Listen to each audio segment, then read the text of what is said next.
ಸರ್ಕಾರದ ಭಾಷಣ ಓದದ ಗವರ್ನರ್, ವಿಧಾನಸೌಧದ ಮೊಗಸಾಲೆಯಲ್ಲೇ ಹೈಡ್ರಾಮಾ, ಸಂವಿಧಾನ ಉಲ್ಲಂಘನೆಯಿಂದ ಕೈಪಡೆ.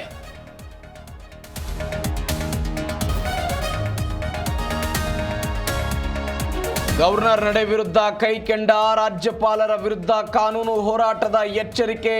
ಗುಂಡಾ ಸರ್ಕಾರ, ಕೇಸರಿ ಪಡೆ ಗುಡುಗು.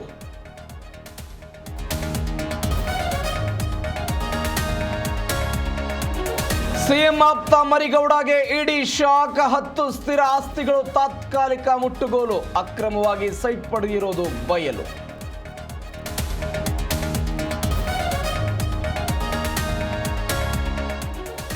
ಮಹದೇಶ್ವರ ಬೆಟ್ಟದಲ್ಲಿ ಚಿರತೆಯ ಅಟ್ಟಹಾಸ.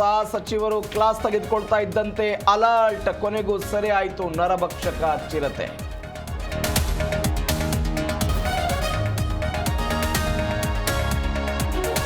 ಖ್ಯಾತ ಗಾಯಕಿ ಎಸ್ ಜಾನಕಿಗೆ ಪುತ್ರ ಶೋಕ. ಹಠಾತ್ ಹೃದಯಾಘಾತದಿಂದ ಮುರಳಿ ಕೃಷ್ಣ ಸಾವು. ಸಿನಿಮಾ, ಸಂಗೀತ ಕ್ಷೇತ್ರದ ಗಣ್ಯರಿಂದ ಕಂಬನಿ.